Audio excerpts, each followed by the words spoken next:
anyone from the public who did not get an agenda, there are some right outside the auditorium, or we can have staff pass them out to you, whichever you prefer. I'm Gail Barron. I'm the first vice chair of Community Board 8, and I'd like to welcome you to our January full board meeting.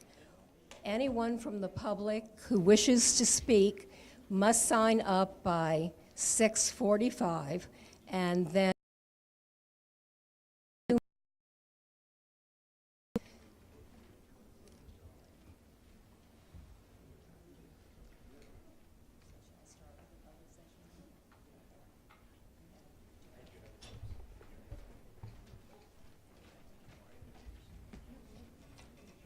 okay, so we're going to begin with comments from the public.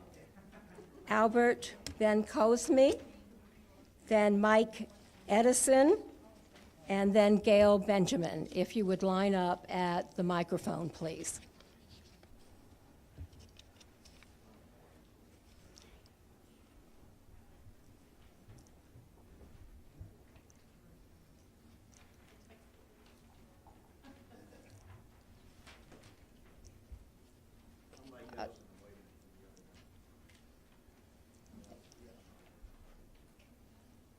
Introduce yourself, please. Hello, my name is Albert Ben Cosme. Good afternoon, everyone. I'm a master's student at the Silverman School of Social Work at Hunter College. And currently, we're doing advocacy research on behalf of aging adults in the East Harlem community. And right now, we're working with the Isaac Center.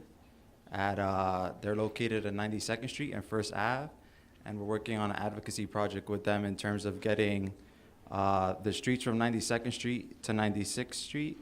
Those sidewalks are in need of repair in order for the older adults that live in the community to attend, to first get on the M15 bus that's right there located, and for them to go to the mall that's on 116, but also just to navigate daily each day. And then another research project we're doing with those residents is a community-based participatory action research, which kind of involves them running a study through with the help of us on NYCHA housing issues. And so we're looking at maintenance, accessibility, and safety concerns that they have within this community, and trying to build a research project with them that kind of grabs that message across to then present that to political leaders nearby. And then the last thing we're working on behalf of Silverman Aging at Hunter College is a conference that's going to be held tentatively around May 3rd.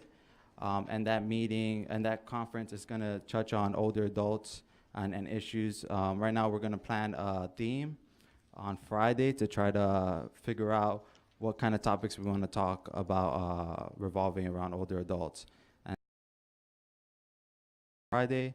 And then if you're interested or if you want to reach out to attend the planning committee later on throughout this semester, then you can contact Jessica or Albert at the Silverman Agent.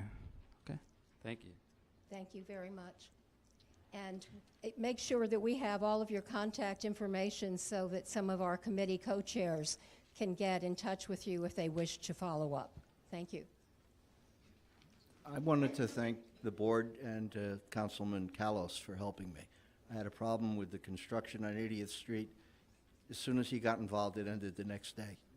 It's done. They don't make noise anymore. They don't break the law. So I wanted to thank everybody. Thank you.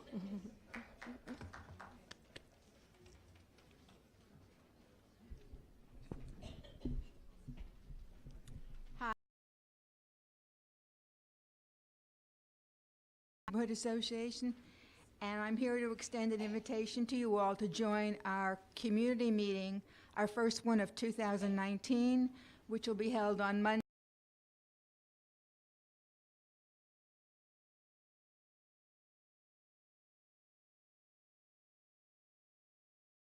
from a 19th precinct to the community. These officers are specifically responsible for the area from 67th Street to 78th Street, to Fifth Avenue. They're very anxious to hear the community concerns regarding the neighborhood. I'm hoping you'll all attend. Please spread the word to your neighbors. We'd like to have a nice turnout to give these guys a real warm welcome to our neighborhood. Thank you. And I've put some flyers out front which details the specific of the meeting. Thank you very much. Thank you. Alan Valero and Terry Grace.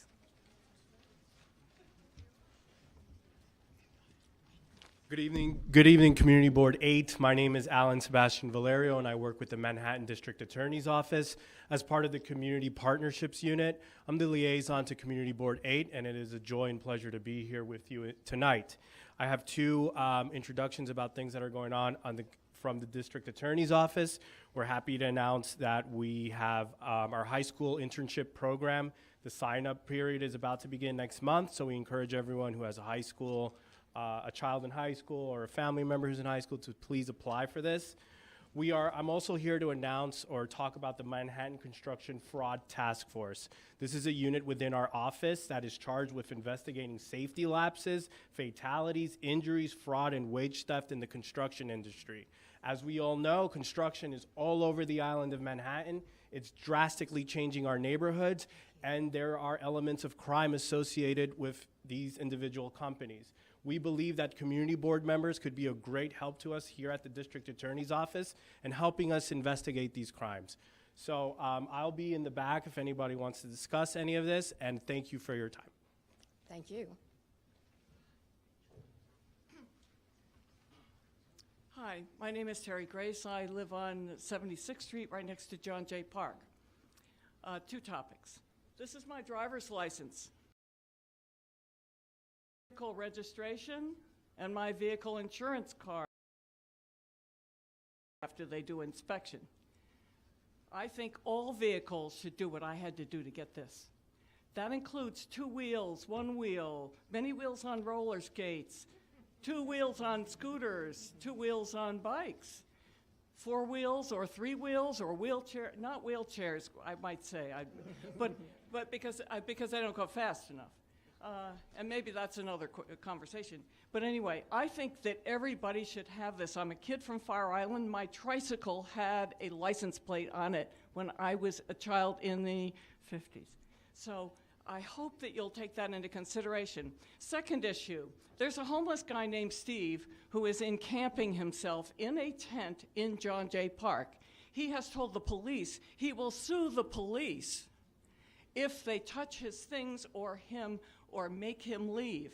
He may freeze to death if it's 7 degrees 2 nights from now, but I think that there's a problem here if Goddard isn't able to get the guy out or whatever. So I asked the Parks Committee, who I've already emailed about this situation, to look at this. This is a legal question.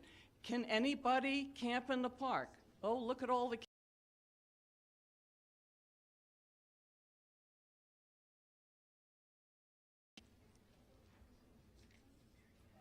Vanessa Aronson, and then Elizabeth Rose Daly. Hi, good evening, everyone. I'm Vanessa Aronson. Hello, I just wanted to take a second to make sure that everyone in here was aware. Some of you may remember about a year ago, we learned that there were plans for a tower of luxury apartments being built on 3rd Avenue between 74th and 75th Street, the J.G. Mellon block. And the community board, almost a full year ago, voted unanimously to disapprove of the variance that this developer has applied for. And the BSA hearing has finally been scheduled. So the hearing at the Board of Standards and Appeals has been scheduled for this upcoming Tuesday at 10 a.m. And that's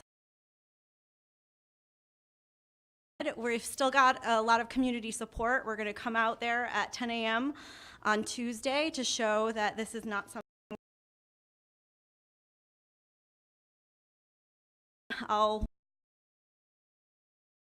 and we'd love to see you there. And I just want to take my last few seconds to say thank you so much to the community board for everything that you do to educate the community and advocate for our best interests, educate on potential overdevelopment in our neighborhood, and I'm so grateful for you. Thank you.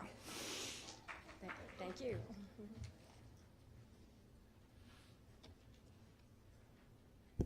Thank you. Good evening. My name's Elizabeth Rose Daly. I'm the Community Relations Manager for the Frick Collection, and I want to just let you all know that on Thursday, February 7th, we will be having an open house in the evening in which the museum will be free.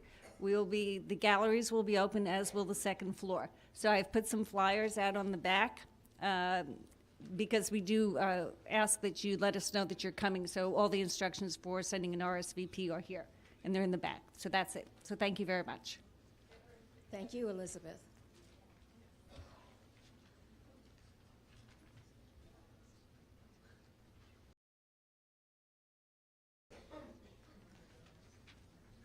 We're now going to move to the public hearing for applications that were submitted by Knickerbocker Plaza, LLC, and Yorkville Towers Associates pursuant to Section 13-45, special permits for additional parking spaces.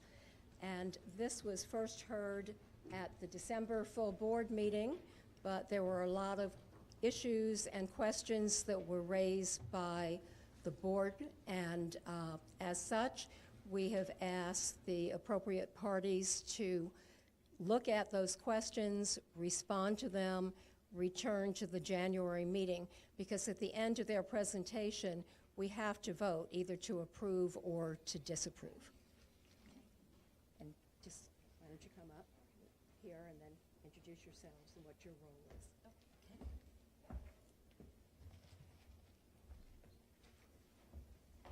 Good evening. I'm Ashley Dukas from Struck and Levan, Land Use Counsel for the applicant. I'm here with Teresa Toda, Bradford Gonzalez Sussman, and Diana Vashanek. I always mess up her last name. They're reps for ownership. As mentioned, we appeared at last month's community board meeting on December 18th, and there was additional questions from our application. We followed up in writing in response to a memo directed at us from the committee director. So first I'll just give a brief overview of the application as a refresher and for anyone who is new.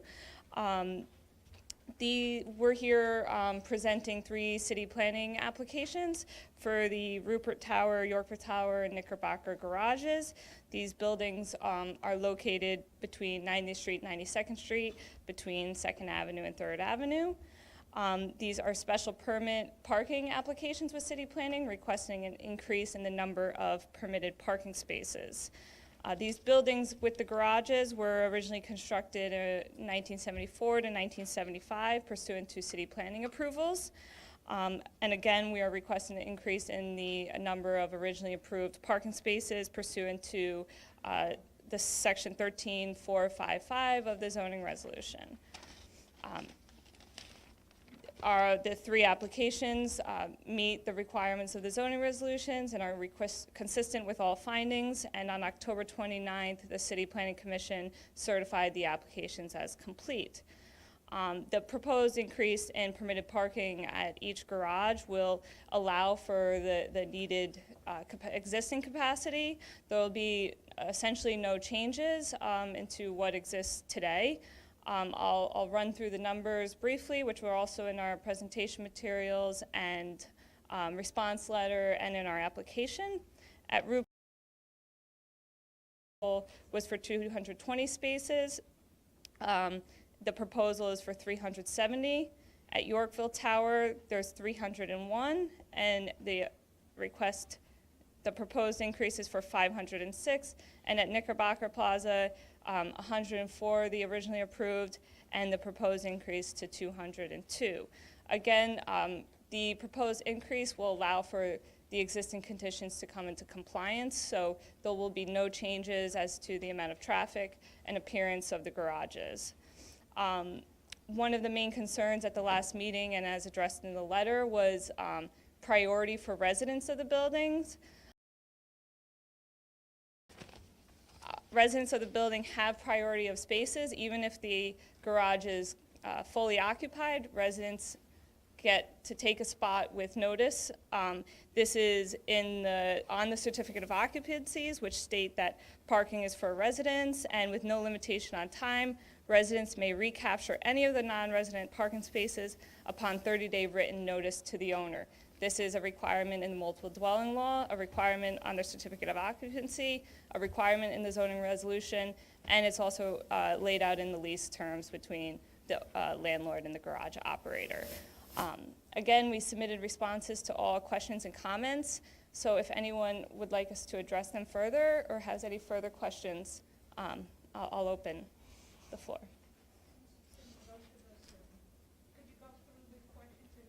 Okay, they're in your packet. Yeah, I know.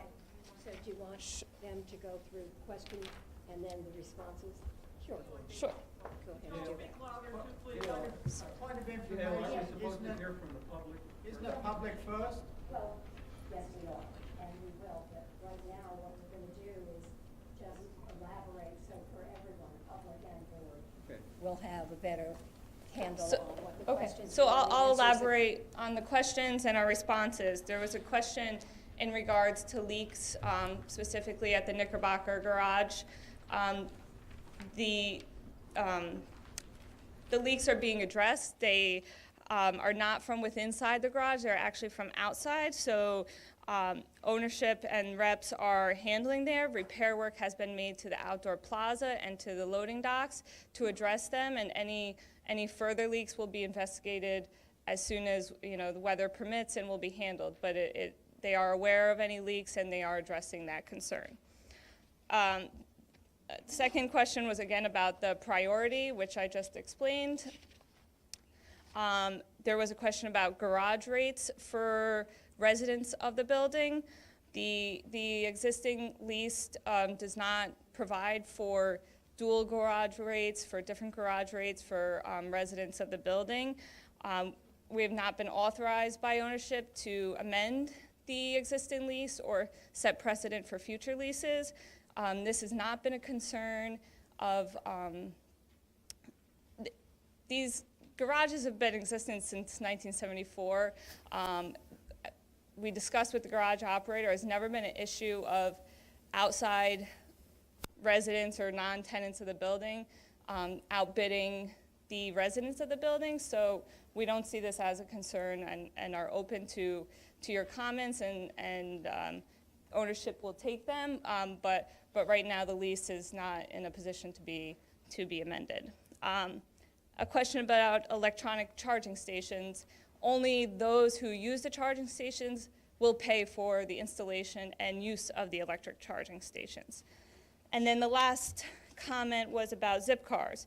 Rupert Tower Garage and the Yorkville allow for spaces for zip car, 15 and 20 in Yorkville, and zip cars allow for those who do not have cars to use one at a reduced rate. So. Are there any questions from the public? Comments? If not, we'll go to the board. Martha? Thank you, Madam Chair. I would like to propose a motion and then to speak. The motion is to disapprove. Is anybody second? Second.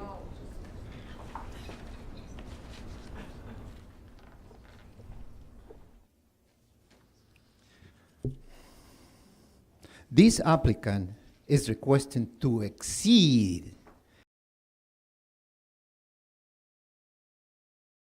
is more than the maximum permitted by the City Planning Commission.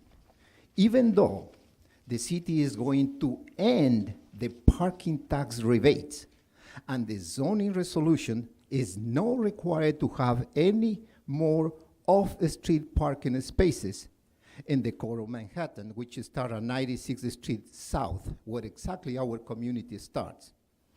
And even though New York State is trying to implement the congestion price to reduce the number of cars in the core of Manhattan, these legislations are looking forward to decrease the number of cars to mitigate our traffic problem. But this applicant says then to parking ratio, if spaces are approved, is 26.5%. The next line, the permitted number of parking spaces per dwelling unit in CD8 is 35%.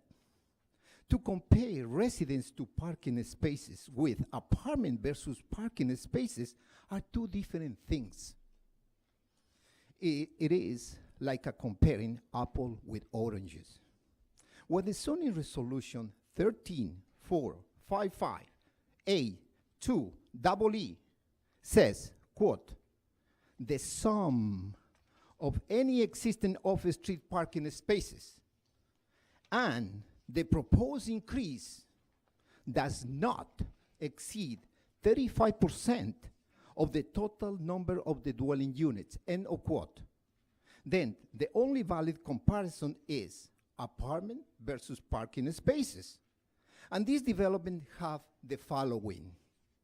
Roper Tower, existing 40%, and the total proposed 67.6%. Yorkville Tower, existing 43%, and the total proposed 69%. And finally, Knickerbocker Tower, existing 28.5%, and the total proposed 50%, 51.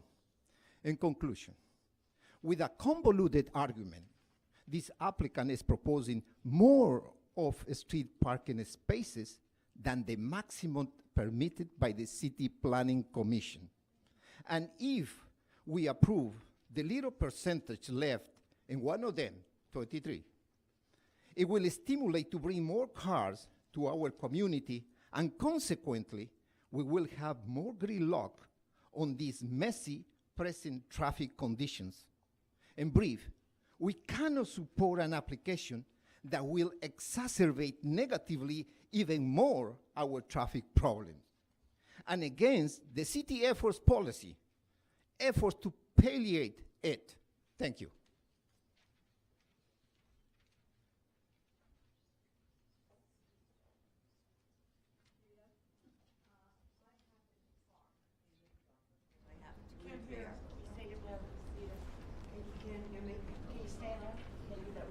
I park in Knickerbocker Plaza. I live in Knickerbocker Plaza.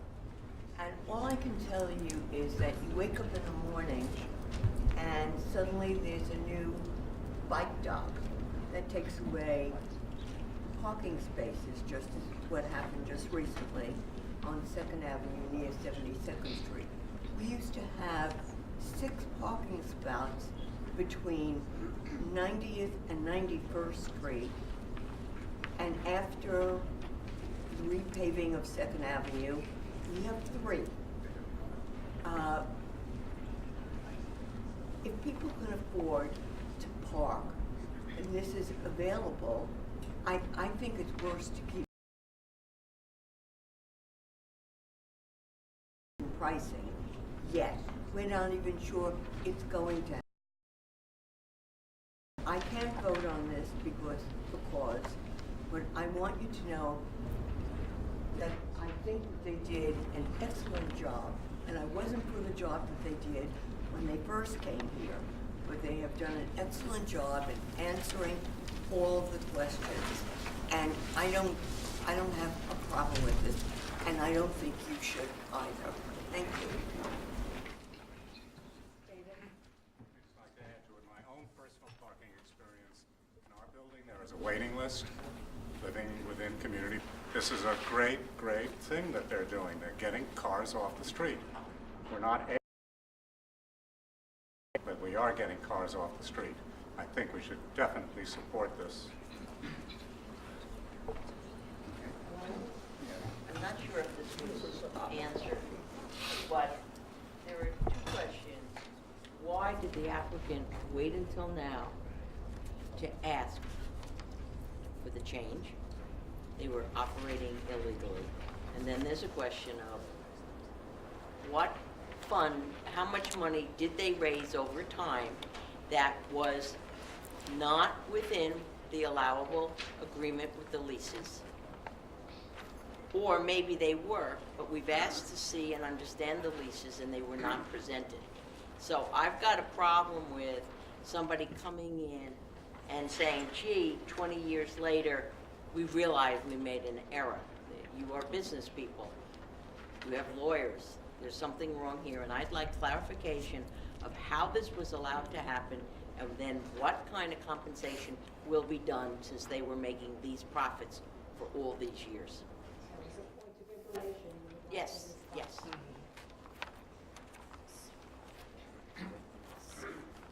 So, the first comment is in terms of the garage has been operating by the same operator for the entire time the garage has been in existence.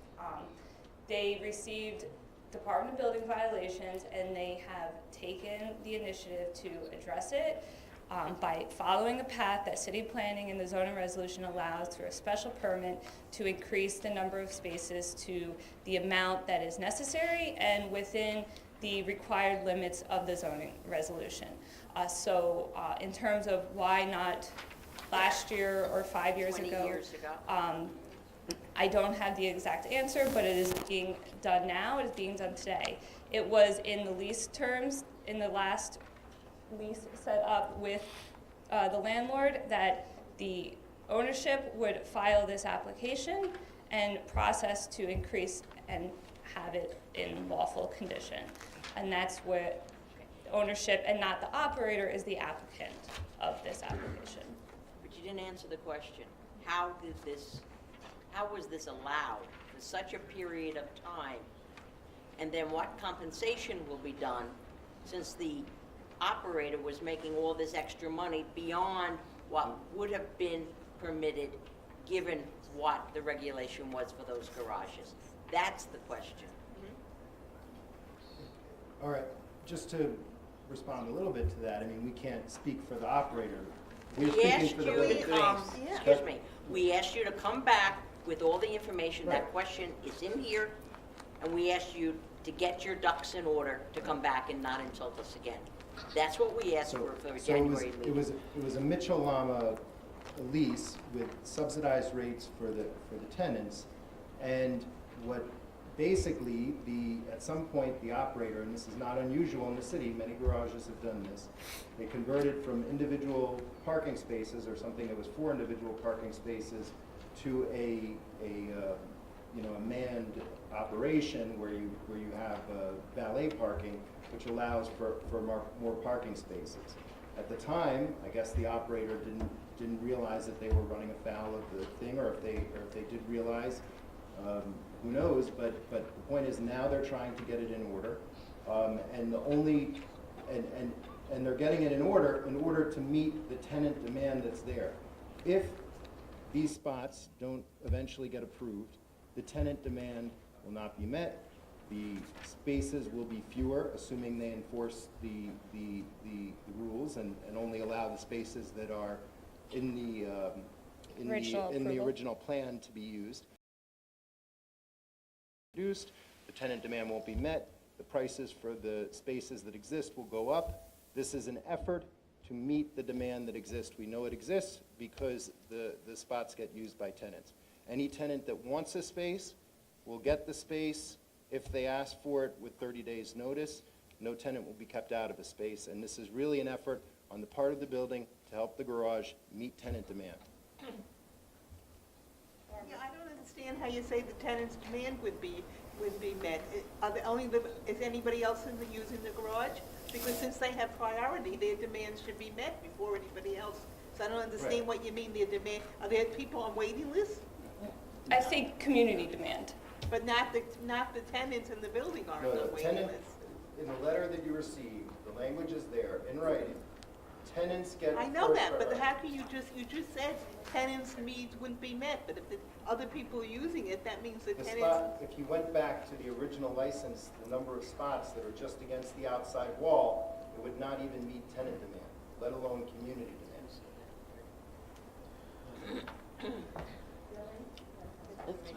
Yeah, I have two questions.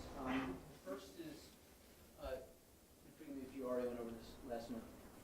Can you describe whether the number of spaces for bicycles is increasing? Can you remind me how that's changing? And then my other question is, have you studied, there's some talk about this is going to increase just general demand from that, within the community for parking. Have you studied whether, as cars move off the streets and into the building, whether you expect those spaces on the street to just, be taken over by other vehicles? Are you expecting more demand for parking with the increased supply of parking spaces?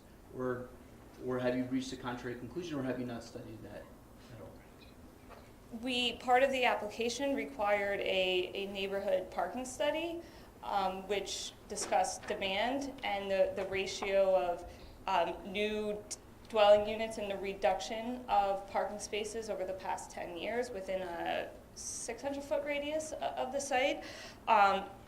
So demand was studied, demand was analyzed. It meets the threshold of the zoning resolution. Hold on, let me get the exact number.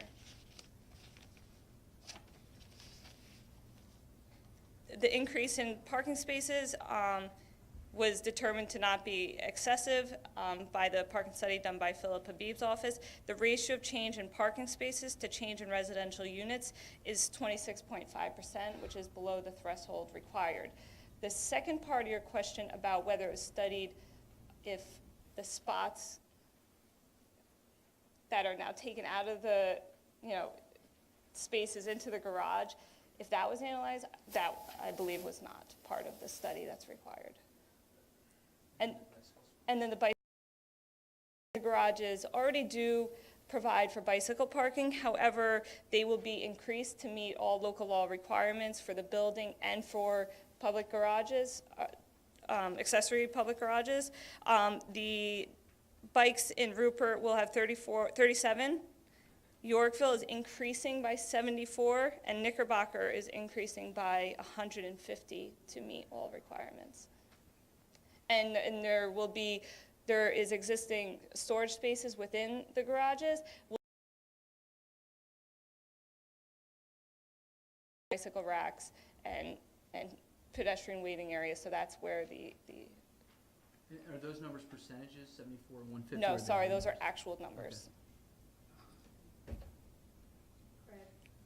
So I have a question and a comment. My question is, if we were to not approve this, you'd have to revert back to the existing zoning. What would the impact of that be on vehicles right now, the number of vehicles that could be accommodated, and whether you would be able to handle that within the context of the existing current zoning that you're not conforming to? So right now, the garages are not at 100% capacity. It fluctuates, but they're near capacity. Approximately like 5% are open at this time.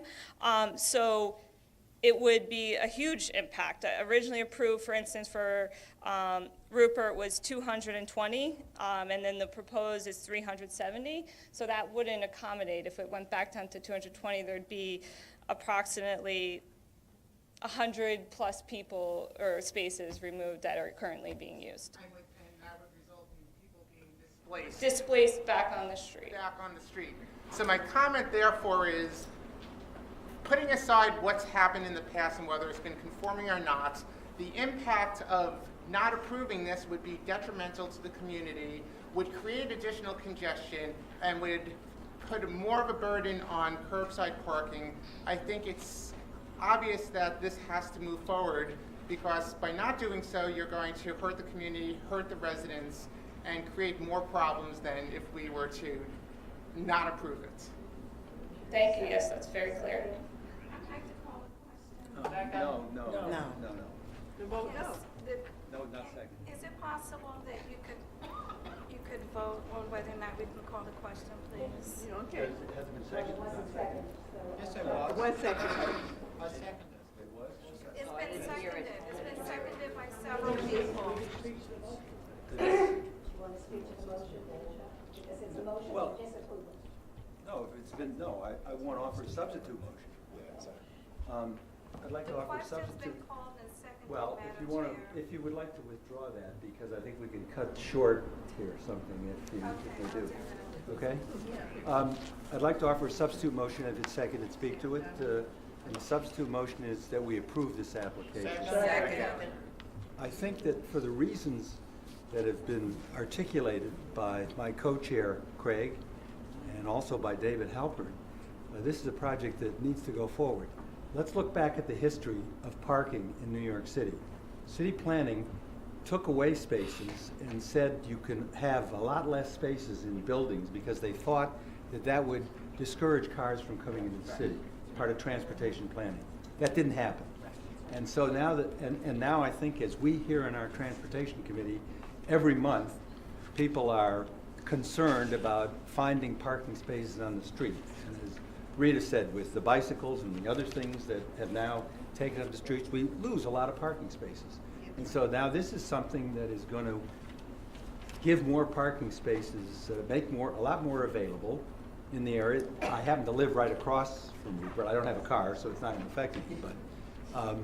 But I think that it's really going to be an overall boon to the community because it's going to free up more spaces on the street, and the people who can't afford to park in the garage will park on the street now because there'll be more spaces, and I think it'll be an overall benefit to the community. So, and as far as Marco's comments, I think David answered it correctly. That's what the special permit is for, to give them more spaces that they wouldn't normally be done.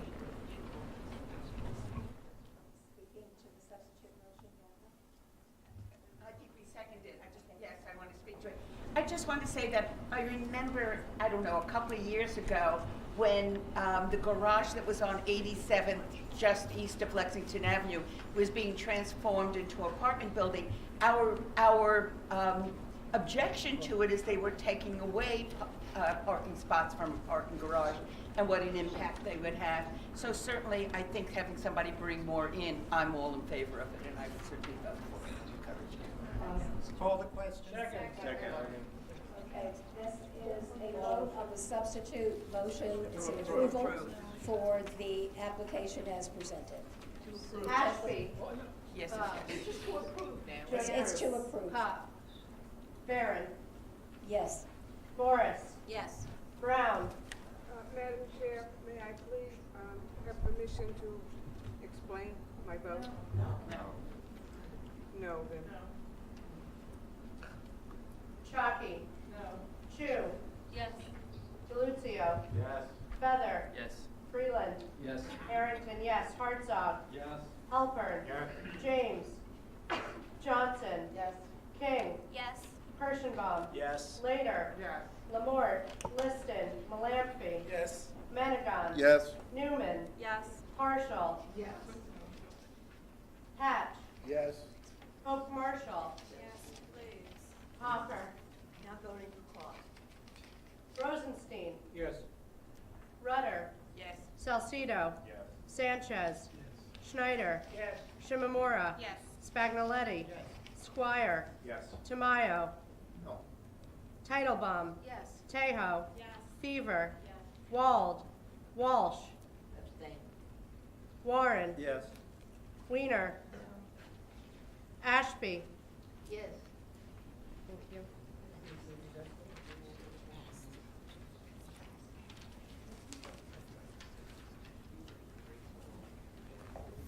Thank you. Yeah, thank you for your time.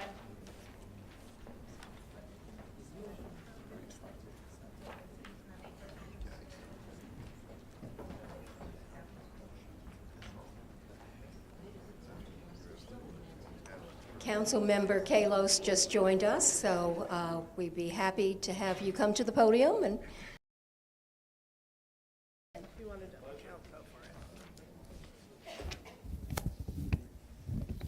Good evening. You already know the drill. So I'm here to make the report in place of Abby from my office. Abby, if you can give a wave. And so I just want to do a quick update. First thing, does everyone have my newsletter? Thank you. Has everyone read it cover to cover? Okay, well, I will tell you there's an article in here about when somebody read my newsletter when it was 50 pages, and you won't believe what happened. So just take a look, because they are crediting it with saving their life. I think that is high praise that I don't deserve, but I will take what I can get. Some important news.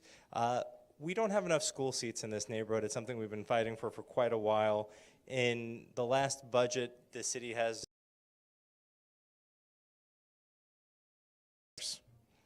that is a big deal. Okay, no applause. Additionally, thank you. Additionally, a lot of folks complain about the neighborhood not being clean enough. In December, we launched street cleaning on the avenues, on 86th Street, on 79th, on 72nd Street that had previously been ignored, as well as the bike lanes, which I don't see Jordan in the audience. About the bike lanes all the time, and so they're supposed to be cleaning, so please let me know how they're doing, if there's any places you'd like to see. Another key thing, you hear me going on about campaign finance reform all the time, and that's because I don't think elected officials should be taking money from real estate developers who have interest before the city. I think that's one of the reasons we see overdevelopment all over the city.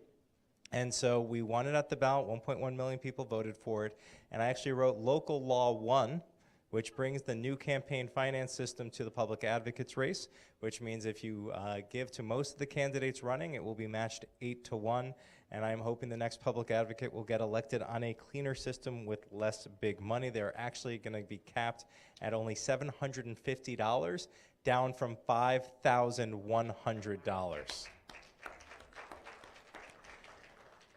The reason I don't think elected officials should take money from real estate is I think you should be suing them.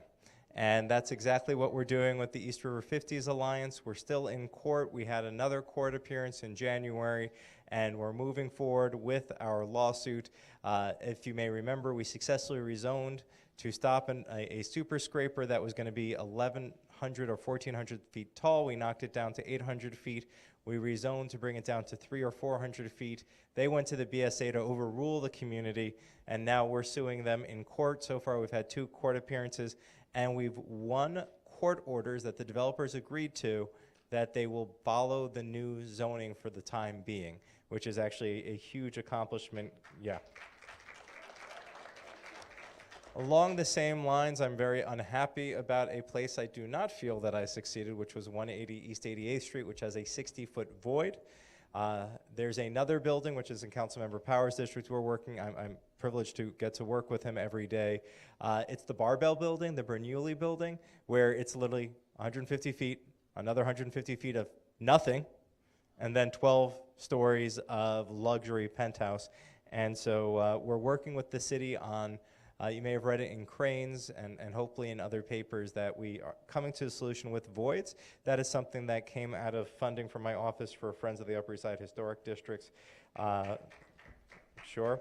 At the last meeting, we were talking about height limits here at Community Board 8, and that meeting is on Monday. Abby has advised me it is on Monday, so I'm sorry it took so long. One thing I want to put on your radar for the Education Committee is the city wants to co-locate a charter school in this district on 96th Street. They took the most segregated school in our district, middle school, from our district to make the school even more segregated. And now that they removed hundreds of children from our district, they're saying, oh, look, there's room for a charter school. And so if you don't know me yet, I'm a labor lawyer, which means I believe teachers should be able to have tenure, which means that if you have somebody who says climate change is fake in the White House, you can have a teacher who tells people the truth and teaches them the scientific method and can't be fired for it. So that is why I am a big proponent of our public education system. We have another meeting on the 30th that is on the infill at Holmes.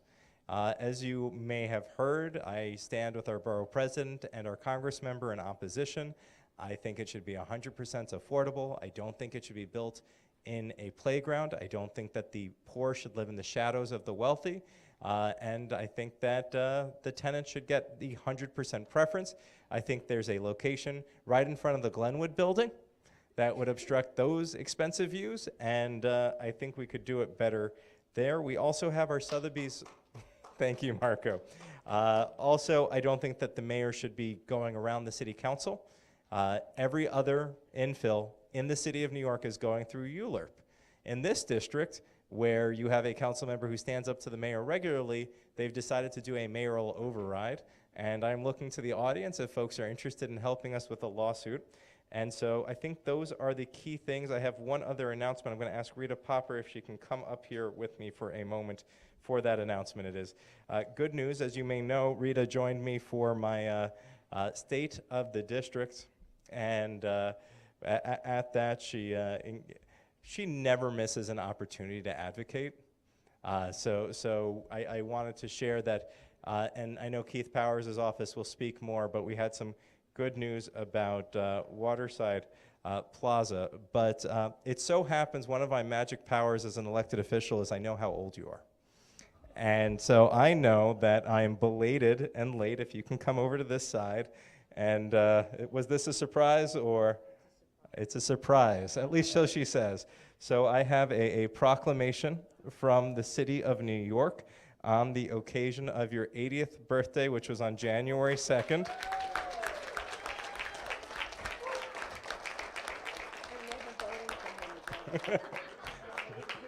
This ends my voting for him. It is worth it. I'm telling everybody it's 40 plus 10. And they say, you know, she doesn't look so good for her age. So wait, I just want to say a couple of mean things about you. I got to first meet, if you can hold it so the cameras can see the beautiful proclamation, which is now going to take up a piece of your wall. So when I got on Community Board 8, a lot of people told me I was idealistic, I was young and immature, and that I was too much of a rabble-rouser, and that with age I might mature and be more go with the flow.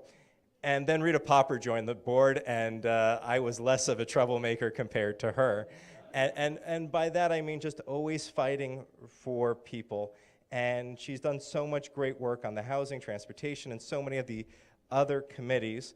Soon after, I ended up becoming Chief of Staff to Assemblymember Jonathan Bing. And as the tenant leader for her Mitchell Lama, when they were forced to exit, she negotiated one of the strongest deals for any tenants I've ever seen. And it's a testament because all the tenants are still in her building and they have a senior space, and she's been able to do so very much. And that is huge. About 6 years later, I got elected to the city council. And she knocks on my door and says, you know how we negotiated this deal for Mitchell Lama? Well, now they want to take all of our seniors out of 2 bedrooms if there is a senior living with their child, and they want them to move into a studio. And we Out of 1 bedroom, too. Out of 1 bedroom. Out of 1 bedrooms into studios.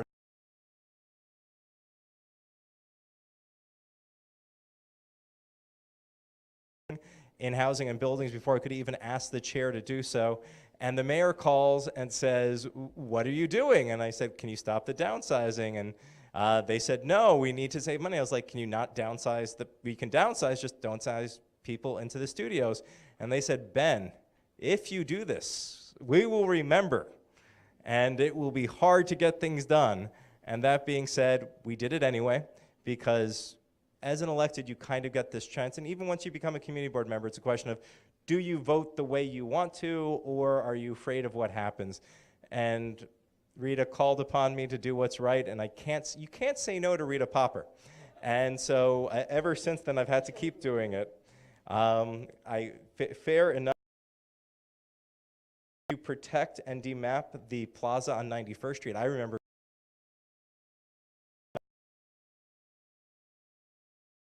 have James Cagney Place, and I promise I will do the New Year's Fun Run one of these years. And we have so very much, and so I'm just grateful, and thank you for your service. And I wish I had as much energy at my age as you do at 80, and we're lucky for your service. I don't know where he got that from. Thank you.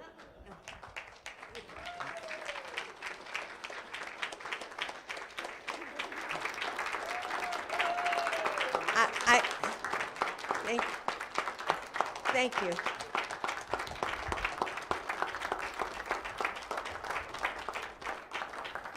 To be sure, it takes a village.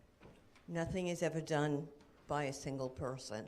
But it does take somebody to knock on doors and to, in actuality, you called me at 10:30 at night and said, the mayor said, right? Yeah, it's a yes. If you call off your rally on City Hall, I will agree to meet with me. Well, I lived a long time, so I said, this is the deal. The mayor, I don't want to just meet him and say, hello, Mr. Mayor. So this is the deal. Either he will talk about downsizing or we're not meeting. So Ben called back to the mayor, and the mayor said, well, I'm not going to talk about downsizing. I said, I'll see you tomorrow on the steps of City Hall. And he walked by. He walked by. He didn't even stop. And it was a city effort all over the city. We saved 3,500 apartments. Thank you, Ben. I'm still not voting for you. That's fine. It's worth it. Just keep showing up to Community Board 8 and getting things done. Tell my age to everybody. Not voting.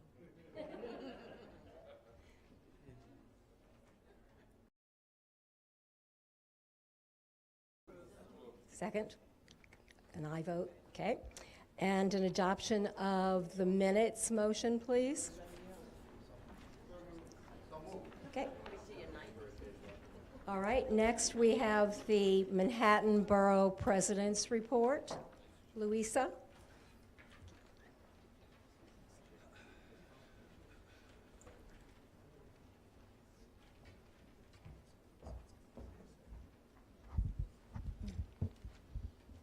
Good evening, everyone, and congratulations to Rita. Wishing you all a very happy and successful new year from the Manhattan Borough President, and I'll keep my remarks brief in the interest of time. Just a very brief reminder that community board applications are due on February 8th. If you are a current member whose term is expiring, you must reapply. I believe that I have reached out to everyone, but if you haven't heard from me and you think that your term is expiring, you must reapply. If you're not sure, please find me in the back and I can let you know if your term is expiring. Please do not make me stalk you, but if I have to do that, I will. Just find me if you're not sure. The application, I also have it in the back at the table. It looks like this, but we do prefer online applications, and the website remains the same. It's manhattanbp@nyc.gov, so please be sure to submit that before the deadline, February 8th. The February Manhattan Borough Board meeting will also serve as a public hearing where we will all get an opportunity to respond to the proposed budget that should be released this month. And we will all get to identify budget needs that are not adequately addressed. Like I said, the budget is expected to be released this month, and the Borough Board meeting will be held on Thursday, February 21st at our Center Street office, and that's gonna be at 8:30 a.m. Everyone is invited to attend that meeting. And finally, please join us for the Borough President's State of the Borough Address. That will be on February 24th from 2 to 4 p.m. at NYU Skirball Center at Washington Square South and look 1 p.m. Drive with a be seated. Again, that's February 24th.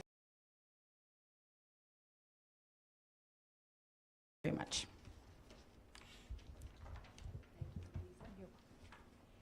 Will the representatives of our electeds please come to the podium?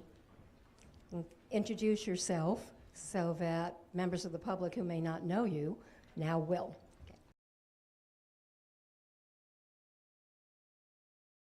Jenna Klaus, I'm representing Council last month. It went really well. I know a lot of you important issues like affordable housing, overdevelopment, school admissions, and much more. We're still following up with the mayor's office on a lot of the questions you asked. So if you were a person that got to ask a question and you haven't received a formal response yet, please let us know and we will get that for you. Also at our town hall, Councilmember Kallos referenced this, but the City Planning Commission announced that they're coming out with plans to address the mechanical void loophole, and we should expect a plan from them for residential and high-density residential and commercial neighborhoods by this summer of 2019. So we're very pleased about that. I wanted to also give you an update on the Moisa Safra Community Center because they appeared before this board and a lot of people showed up in opposition. So last week, Councilmember Powers toured the new center with members of the community, and we got a lot of information on the layout of the building and how they'll be accommodating guests, how many guests they'll have, a lot of different details that had to do with the liquor license application. And we're happy to say that the Safra feedback in that upcoming resubmission of the liquor license application. They said that, you know, until the community signs off on it, by way of our office, that they will not submit to SLA until it's approved. For city council budget, so nonprofits, like that, public schools, they're able to apply for expense and capital funding. So if you are eligible, if you're in a group that's eligible, if you know one that is interested in applying, please see our newsletters outside for more information on how to apply. Thank you.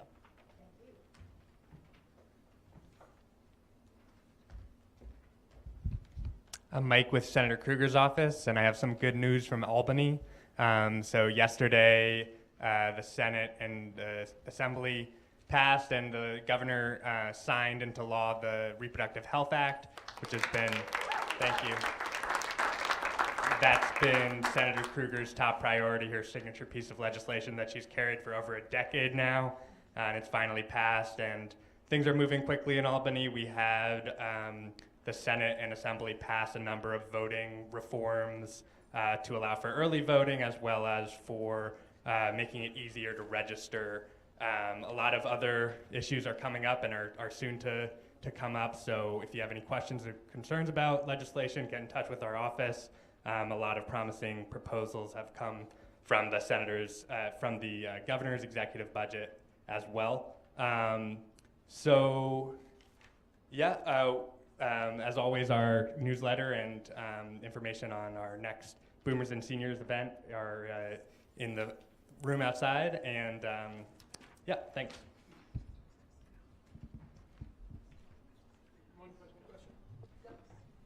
Okay. I was looking at Real Deal online, and several other publications reported the same story, that developers, landlords are rushing to file MCI applications in anticipation of that legislation being revised, cut back. The governor has said he sees restricting it, but not eliminating it. I don't know if you have any information on that, but to my sense, the MCI I'm paying $25 a month for the last 15 years for a door that was put in. You know, at some point, work's been paid off, a modest profit perhaps, and then that's it.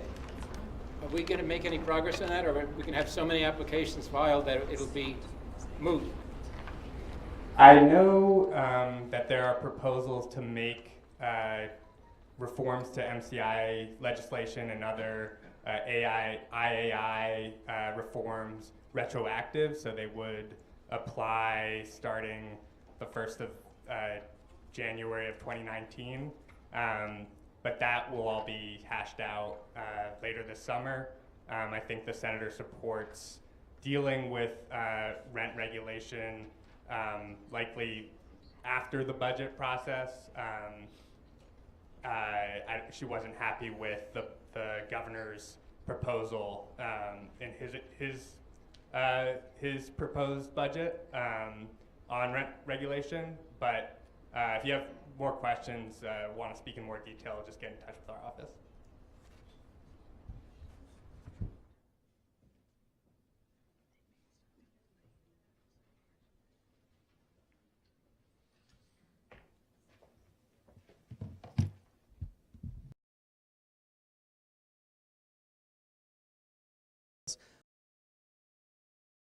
and is working on right now is Democrats to reopen.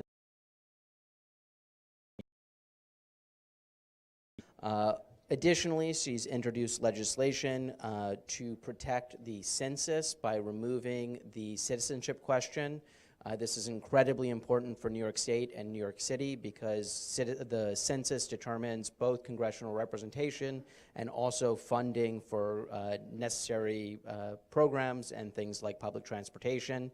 And if people are intimidated away from answering the census questioners, the census takers, then that is very bad for New York. She has also introduced legislation to require reporting of economic growth by income level so that when things like GDP growth are reported of the socioeconomic scale as opposed to these kind of abstract numbers which seem great, but then you look deeper into them and it turns out that that increase is only being earned by people at the highest ends of the income level. And she has also introduced has called on foreign diplomats in the United States to waive diplomatic privilege when individuals with diplomatic immunity are accused of domestic violence. There was a husband of a British diplomat was accused of domestic violence, and he left New York before he could be charged claiming diplomatic immunity. So thank you, and if you have any questions, I'd be delighted to try and answer them.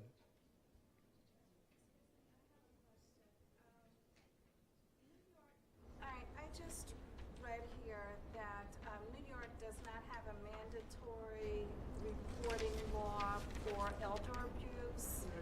And I'm interested in knowing whether or not there's anything on the horizon regarding that, or... So as far as New York State law, I don't think the Congresswoman can introduce legislation directly on that because it's not at the federal level. That is something I'd be happy to talk to you more about in terms of elder abuse is an issue that is only growing in terms of both the number of cases that are being reported and we have an aging population here in New York City. And so it is only going to continue to be an important issue, and so I'd be happy to talk to you more about that. I think because I read this through Barry Snyder's report, it appears that while Cornell is having some type of elder, abuse program, it's to help seniors. It's tomorrow. We're having a meeting with their coming, and the DA is coming, and we're addressing it. So there is a meeting tomorrow night. Well, I would love to hear the results of that meeting, and if I can, I might try and stop by it. And I would also like to just give a congratulations to our state reps who also passed GENDA, which was signed into law. That's the Congresswoman has been carrying similar legislation, employment protection on the federal level. Unfortunately, we are not there in Washington, the ability to pass it, but it is great, great news that that has passed and been signed into law here in New York State. So.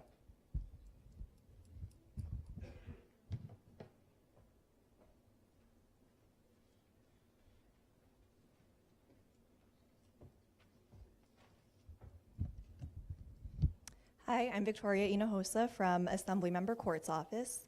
Assemblymember Court has been in Albany, and the Assembly has been busy passing legislation on election reform and the Reproductive Health Act. And today, the Assembly, along with the Senate, passed the DREAM Act, which would allow undocumented college-bound students who meet certain eligibility requirements to access the state tuition assistance program and other assistance programs. And Assemblymember Court is hosting a panel on criminal justice reform on Saturday, Advent Hope, and anyone who would like to attend is welcome. The flyer is still being finalized, but I can send that out when it's ready. And that's all I have today. It's on 87th Street, 111 East 87th Street. I can't remember the cross street right now, but I can. Yeah, and I'll send around the flyer when it's ready.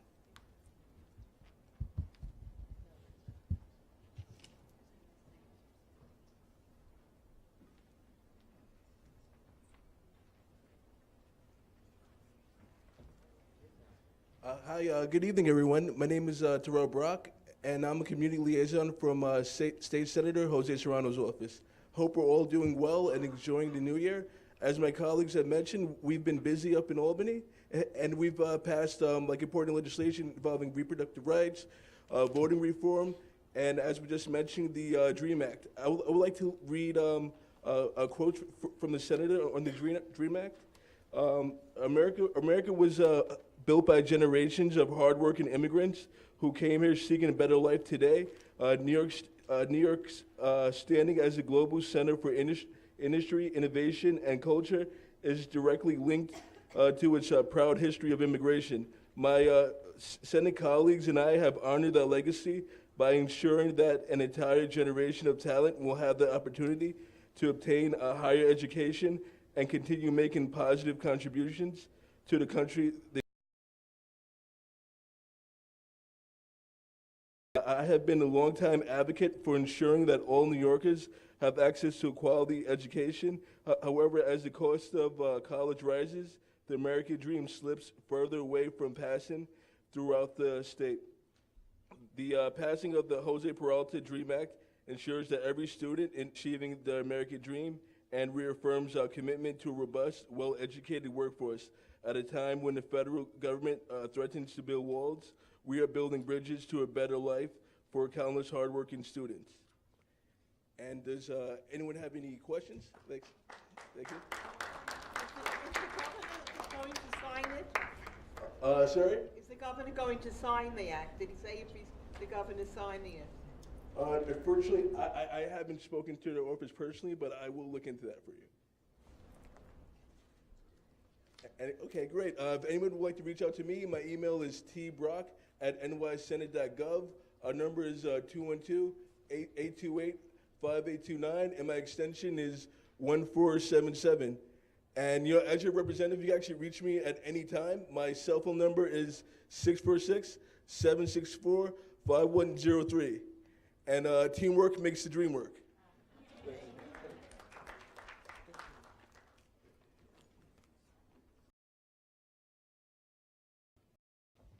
Hi, my name is Audrey Tannen. I'm from Assemblymember Rebecca Seawright's office. I am not going to be so kind as to share my cell phone number with you, but our office number is 212-288-4607. A Happy New Year, a happy birthday. It's January, it's cold, but Rebecca has been thrilled to be in Albany this January for the reasons that were mentioned by our colleagues for the other assembly and senator. There's a lot that's been accomplished. There's a lot still expected to be accomplished, including and up to the rent regulations and reforms and strengthening of the rent laws, including MCIs, which we hope to be able to do by June. The rent regulations and MCI issues probably won't be raised until June, but we really do expect some change in that. Back home, just know that we have right now nominations for her women through January 31st. Let us know if you know of some wonderful women in our district, either working or living or volunteering in the district. Please let us know. Number two, we've got a lot of interesting events coming up. In February, it's Health Heart Month. We're partnering with New York Presbyterian, and we'll be having CPR training right in our community office, February 6th from 11 till 1 p.m. Everyone's invited to learn the one palm technique for CPR.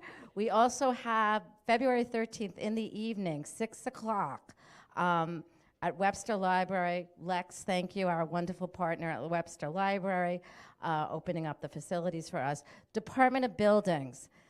We all know about the weekend variances, the evening variances, the drilling that goes on 24/7. Lots of questions that we all have, how they decide on those variances, what the turnaround should be for 311. So we've asked Department of Buildings to come and do a community meeting. It's February 13th. We've got flyers out back. Thank you. Happy New Year, everyone.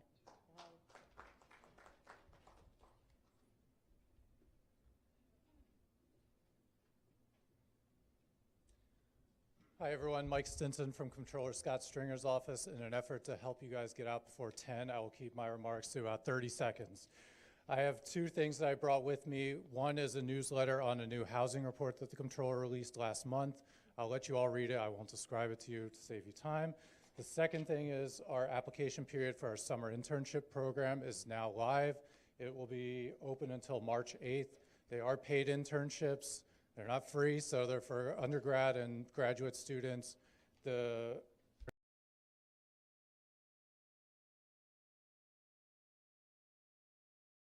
So unfortunately, I was not paid as a Manhattan Borough president intern, so I don't get the retroactive pay either. But for anyone that wants to intern for us, please let.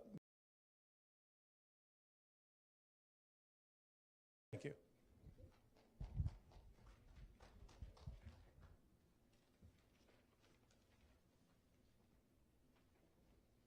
We're now going to move to our committee reports, and we'll start with Street Life.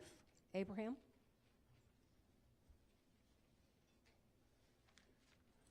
All right, I'm going to do it from here. Hi, everyone. Abraham Salcido, Chair of Street Life. We have 13 unanimous approvals across DCA and SLA applications. Do I have any motions to take them all together? Okay, second. All in favor? Could call the question? Okay. Second. Okay. All in favor? Any opposed? Okay, call the roll on everything except 1C. Ashby. Barron. Flores. Brown. Shockey. Chu. DeLuzio. Yes. Feather. Yes. Freeland, yes. Harrington. Yes. Hartzog. Yes. Johnson. Yes. Kirschenbaum. Lamort. Liston. Malamphy. Yes. Menegon. Yes. Newman. Yes. Partial. Yes. Patch. Yes. Pope Marshall. Yes. Popper. Yes. Rosenstein. Yes. Rudder. Yes. Salcido. Yes. Sanchez. Sanchez. Yes. Schneider. Yes. Shimamura. Yes. Spagnoletti. Yes. Squire. Yes. Tejo. Yes. Thiever. Yes. Walsh. Yes. Warren. Yes. Weiner. Yes. Is Halpern? Okay, while they tally those, there was one item, 1C, which is a renewal application for a sidewalk cafe for Due Restaurant. I don't have an applicant for that, do I? So unfortunately, that application is going to be due before the next Street Life Committee, so I couldn't lay it over, and we didn't take action at the Street Life Committee as a courtesy to reach out, because that's an applicant that's been renewed that's been there for some time. So with that said, we propose to vote on it here tonight. Do I have a motion on, yes, Chuck?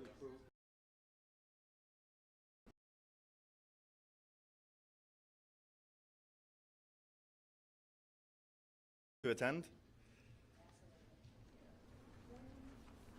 Unfortunately, the email that you had on file was the wrong email. Just speak into the mic. Sorry, yeah, the email that was on file was the wrong email, and I never got the email, so I'm not aware of it. Wrong email address, yes, as you know, we've been there for 31 years and. Right, of course. I guess, there's a second? Yeah. So the motion to approve, is there a second on that? Second. Okay, all in favor? Any opposed? Okay, can we call the roll on? You're good. Brown. Yes. Chalky. Yes. Chu. DeLuzio. Yes. Feather. Yes. Freeland. Yes. Harrington, yes. Hartzog. Yes. Halpern. James. Johnson. Yes. King. Yes. Kirschenbaum. Yes. Later. Lamort. Liston. Malamphy. Yes. Menegon. Yes. Newman. Yes. Partial. Yes. Patch. Yes. Pope Marshall. Yes. Popper. Yes. Rosenstein. Yes. Rudder. Yes. Salcido. Yes. Sanchez. Yes. Schneider. Yes. Shimamura.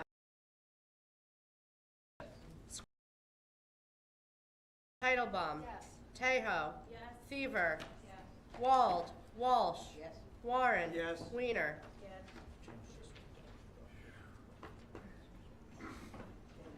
And just before we go to the Waterfront Committee, the vote on the Knickerbocker and the Yorkville garages, yes, 32, no, 4, 1 abstention, and 1 not voting for cause.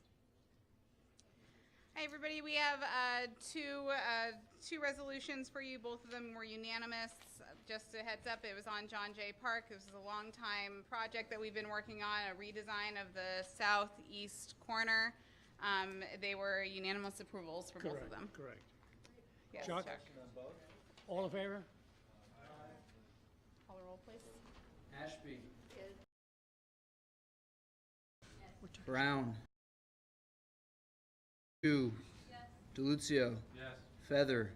Freeland, yes. Harrington. Yes. Hartzog. Yes. Halpern. Yes. James. Johnson. Yes. King. Kirschenbaum. Yes. Later. Yes. Lamort. Liston. Malamphy. Yes. Menegon. Yes. Newman. Partial. Yes. Patch. Yes. Hope Marshall. Yes. Popper. Yes. Rosenstein. Yes. Rudder. Yes. Salcido. Yes. Sanchez. Yes. Schneider. Yes. Shimamura. Yes. Spagnoletti. Yes. Squire. Yeah. Tamayo. Yes. Titlebaum. Yes. Tejo. Fever. Wald. Walsh. Yes. Warren. Yes. Wiener. And James. Yes. One more point. If you looked at the front table, you saw these really pretty, nice green flyers. Who designed that flyer? That's our community. Oh, thank you.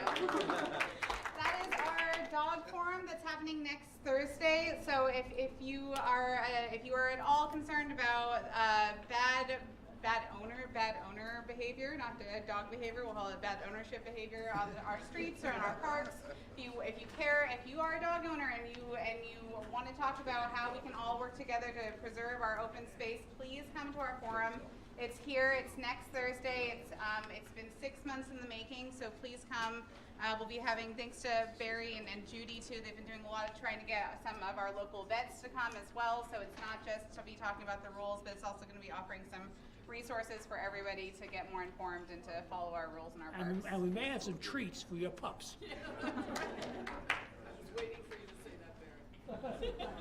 And on the street light votes, the ones that we took together, they were unanimous, 38 votes.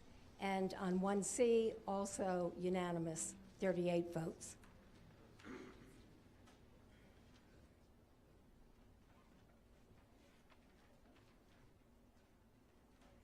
Landmarks.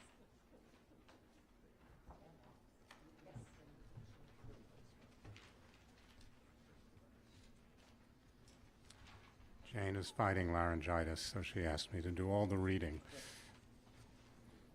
So, first one, 132 East 71st Street, was divided into 2 parts, and the front elevation is unanimous approval. And we have another unanimous approval, which is 20 East 74th Street. So we might want to take those 2 together, unless somebody wants to discuss either of them. Call the question. Call the question. All in favor? All opposed? Call the roll. Yes. Barron? Yes. Forrest? Yes. Brown? Yes. Chalky? Yes. Chu? Yes. DeLuzio? Yes. Feather? Yes. Freeland? Yes. Harrington, yes. Hartzog? Yes. Halpern? Yes. James? Yes. Johnson? Yes. King? Yes. Kirschenbaum? Yes. Later? Yes. Lamort? Liston? Malamphy? Yes. Menegon? Yes. Newman? Yes. Partial? Yes. Patch? Yes. Hope Marshall? Yes. Popper? Yes. Rosenstein? Rudder? Yes. Salcido? Yes. Sanchez? Schneider? Yes. Shimamura? Yes. Spagnoletti? Squire? Yes. Tamayo? Yes. Titlebaum? Tejo? Fever? Wald? Walsh? Warren?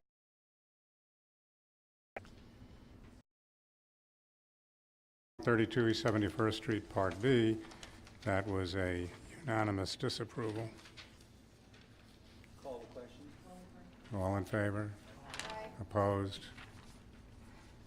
Please call the roll. Ashby. Barron. Yes. Boris. Yes. Brown. Chalky. Chu. DeLucio. Yes. Feather. Freeland, yes. Harrington. Yes. Hartzog. Halpern. Yes. James. Johnson. King. Kirschenbaum. Yes. Later. Yes. Lamort. Liston. Malamphy. Yes. Menegon. Yes. Newman. Partial. Yes. Patch. Yes. Pope Marshall. Popper. Yes. Rosenstein. Yes. Rudder. Yes. Salcido. Sanchez. Schneider. Yes. Shimomura. Spagnoletti. Yes.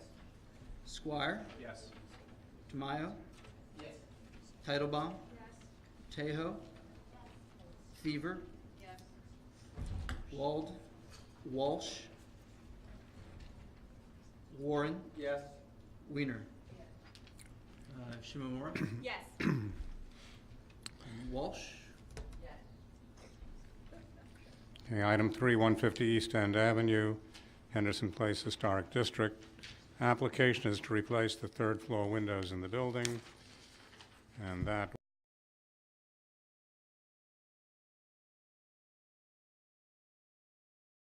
so I don't know if somebody wants to speak in favor and somebody against as to why you voted that way. Marco, you seem to want to speak, which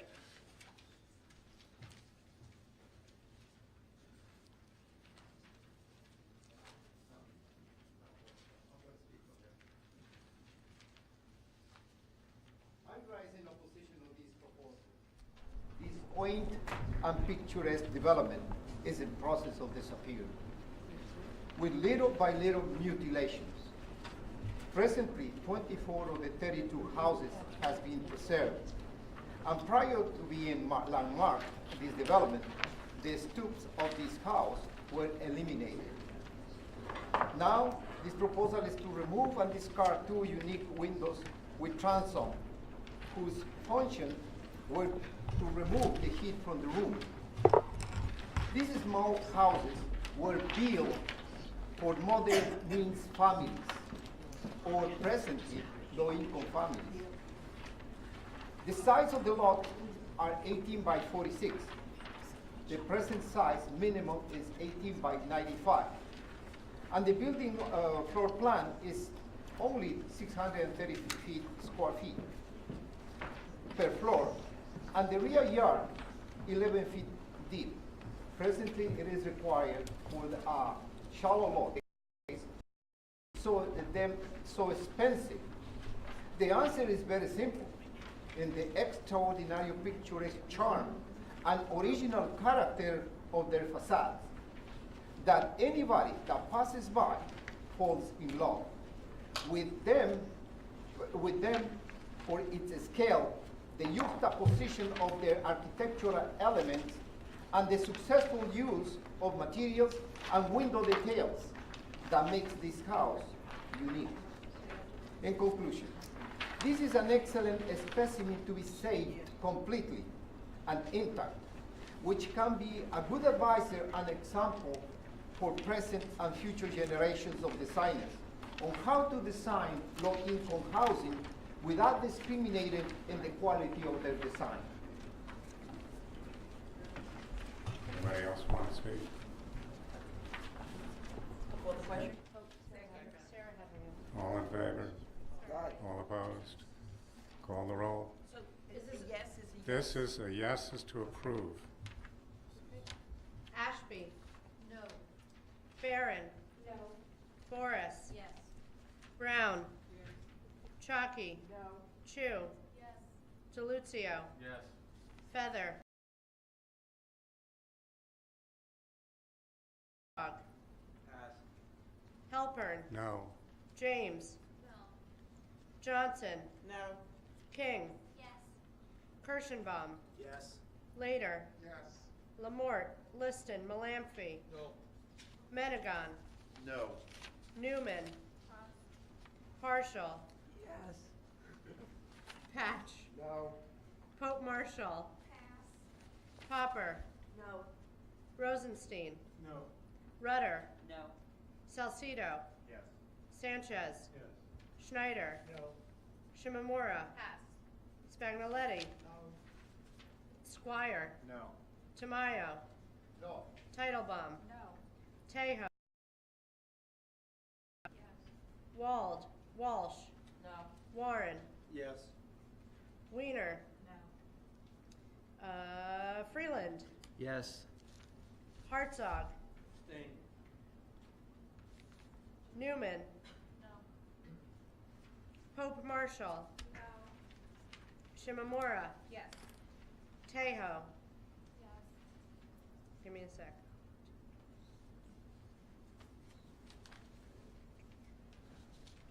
It does not. And while Alexandria is tallying the votes, on the Parks resolution, unanimous, 39 voting yes. Landmarks, Part A, the front elevation, and Item 2, also unanimous, 38 voting yes. And on Landmarks 1B, the disapproval, also unanimous, 39 voting yes. And for the last one, at 150 East End Avenue, yes 16, no 22, 1 abstention. I would like to put that motion to disapprove this. Second. Well, shouldn't we turn it, yeah, that's fine. Okay, motion to disapprove, okay. Okay. So it's a motion to disapprove. Okay. All in favor of calling, please call the roll. Ashby. Yes. Barron. Yes. Boris. No. Brown. Chalky. Yes. Chu. No. DeLuzio. Freeland. No. Harrington, yes. Hartzog. Halpern. Yes. James. Yes. Johnson. Yes. King. No. Kirschenbaum. No. Later. No. Lamort, Liston, Malamphy. Yes. Menegon. Yes. Newman. Yes. Partial. Patch. Yes. Pope Marshall. Yes. Popper. No. Rosenstein. Yes. Rudder. Yes. Salcido. Sanchez. Can I change that? I mean, yes. Yes, sure. Sanchez. Yes is a disapproval. Sorry. Sorry, Will. Is it? No? Thank you. Schneider. Shimamura. No. Spag. Yes. Tamayo. Yes. Titlebaum. Yes. Tejo. Yes. Fever. No. Wald. Walsh. Yes. Warren. No. Weiner. Yes. Okay, thank you. And the next item, 828, 850 Madison Avenue. And this is an application for the repair and modification of the marquee to shorten its depth. And it's 5 in favor, 1 opposed. Call the question. Steve Watts. I was the only one that Well, the question has been called. Okay, and seconded. Call the roll, Ashby. please. Yes. Barron. Yes. Boris. Yes. Brown. Chalky. Yes. Chu. Yes. DeLuzio. Yes. Feather. Freeland, yes. Harrington. Yes. Hartzog. Yes. Halpern. Yes. James. Yes. Johnson. Yes. King. Yes. Kirschenbaum. Yes. Later. Yes. Lamort. Liston. Malamphy. Yes. Menegon. Yes. Newman. Yes. Partial. Yes. Patch. Yes. Pope Marshall. Yes. Popper. Yes. Rosenstein. Yes. Rudder. Yes. Salcido. Yes. Sanchez. Schneider. Yes. Shimamura. Yes. Spagnoletti. Yes. Squire. Yes. Tamayo. No. Titlebaum. Yes. Tejo. Yes. Fever.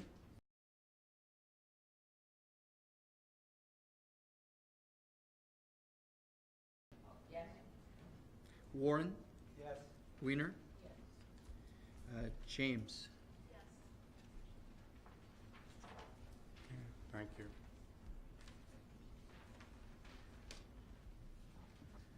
And item number 3, 150 East End, voted on as a disapproval.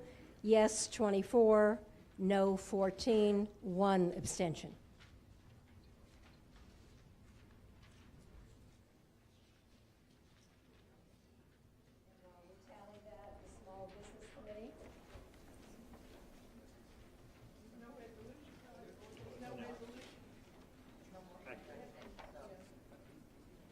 I haven't read through it, there wasn't?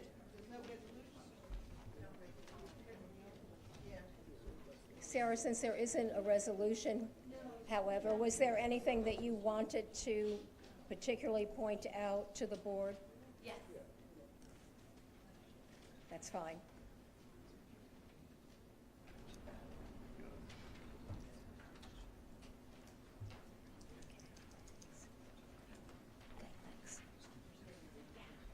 Okay, we'll just keep it brief. We're hosting the Small Business Committee in conjunction with the Manhattan Chamber of Commerce is going to be hosting a small business retailers breakfast event in March, the beginning of March. The date and time hasn't been set yet, but we decided it would be a good idea to do a breakfast type event to ascertain some of the needs of some of the small business retailers in our neighborhood.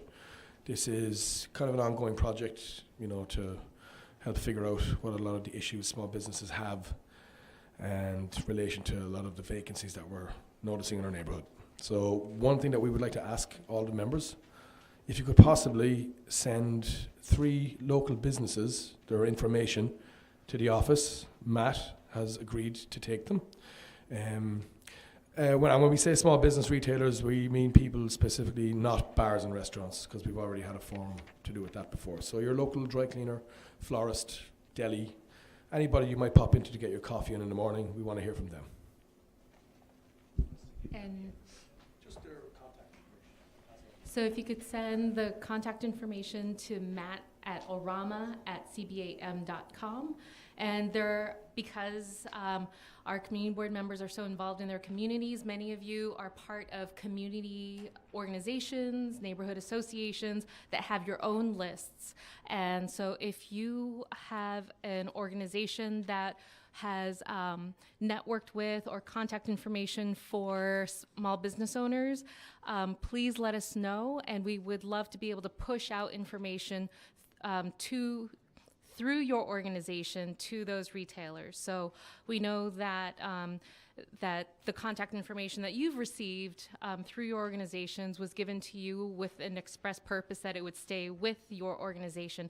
So we are just requesting the ability to be able to know which organizations out there exist and who we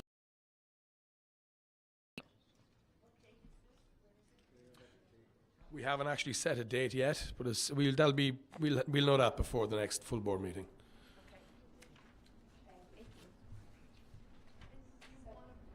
When you speak of organizations, but does this also consider public Sophia, schools? we can't hear you. Are you also considering partnerships with public schools too, not just like organizations that?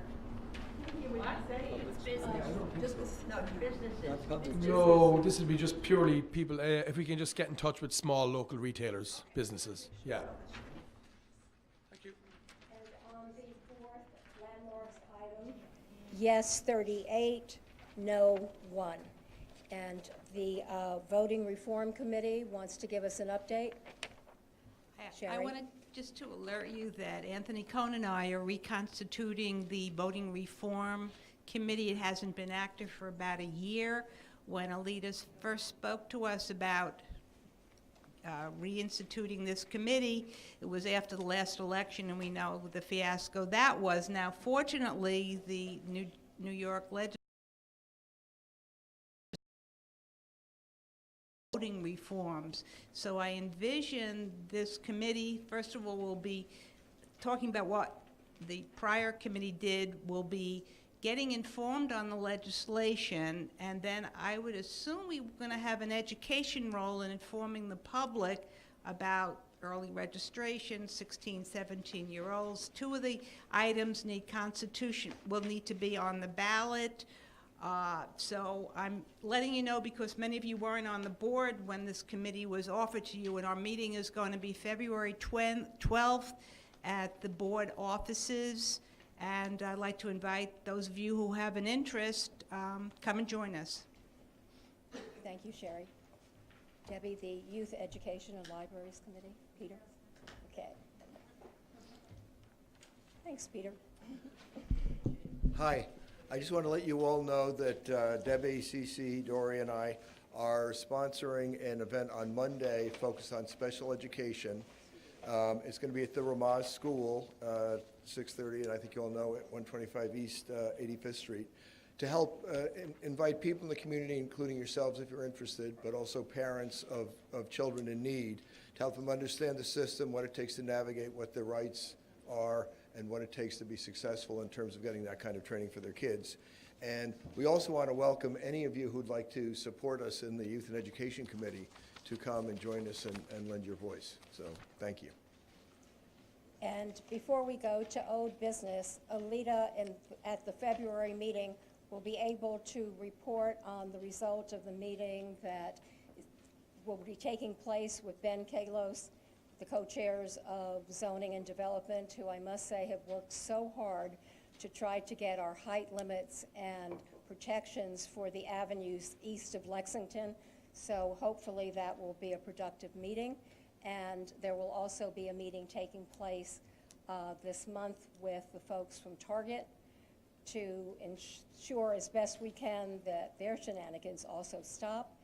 And Will has a few words as well. I guess so, yeah. I just want to let you know, sorry if anybody tried calling the office in the last couple of days. Our phones went down, and they're now back up, so if you ever need anything, you can... Emails work, smoke signals work. I have a great view up Park Avenue from the office, so just send them down Park Avenue, please. So just let you guys all know they're back up. And then I think we mentioned the forum tomorrow on elder abuse prevention. If you have any questions, come speak to me. We have flyers out in the front. If you want to take a couple flyers to put out in the neighborhood, feel free to. Then Tricia and Barry mentioned their forum that's going on the 31st. There are flyers out in the front for that too. And then the last thing was on the 30th, there will be a joint meeting with zoning and social. Oh, just housing. Okay.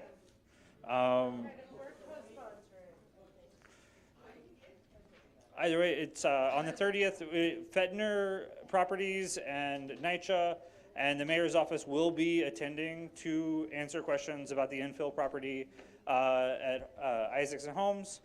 So we're trying to get as much attention out for that as possible. So if you guys can come or share the word, there's flyers out in the front for that too. To convey.